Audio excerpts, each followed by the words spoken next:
be mi an ken be chu in en chonu na tun keng hian nun na chu ala thi nga mi an ken be chu in apa mak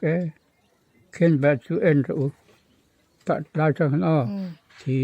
nga mi an ken be chu en ru tun keng